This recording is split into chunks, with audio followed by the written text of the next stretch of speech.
হ্যাঁ মেয়ে মানুষ ক্যামেরাম্যান, মেয়ে মানুষ,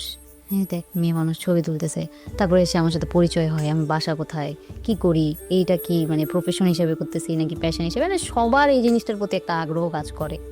যেহেতু মানে এরকম আমাদের এই সাইডের মানুষ তো খুব কমই দেখছে, রংপুর ঠাকুরগাঁও এই উত্তরবঙ্গের মানুষরা কিন্তু এই জিনিসগুলো খুব কমই দেখছে যে একটা ফিমেল ফটোগ্রাফার হয় বা একটা মেয়ে মানুষই এই কাজগুলো করতে পারে। আমার বাসা থেকে প্রথম প্রথম খুব প্রবলেম হইতো, না আম্মুর পছন্দ ছিল না যে তুমি এগুলো কি বিয়ে বাড়িতে ভিডিও করে বেড়াও, এটা কি ভালো কাজ নাকি। আমি কেমনে বুঝাই ভাই, কেমনে বুঝাই যে এই দিকটা এখন অনেক আগায় গেছে, এখন ওই ওই 2010-12 সালের মতো নাই, বা ওই 90 সালের মতো নাই যে একটা ক্যামেরা নিয়ে যাই আমি ভিডিও করতেছি, মানুষ খাচ্ছে খাওয়ার ভিডিও করতেছে, এরকম না, এটা একটা আর্ট। যখন মানুষ এটাকে বেসিকভাবে দেখবে, যখন একটু মানে মনোযোগ, যখন আগ্রহ থাকতে হবে এই জিনিসের প্রতি, যে ও এই কাজটা করতেছে আমি একটু দেখি তো আসলে কি কাজ করে, যখন গিয়ে দেখবে যে আরে এ তো এই টাইপের ছবি তোলে, এ তো খাওয়ার ছবি না, এই জিনিসটা এখনো অনেকে জানে না।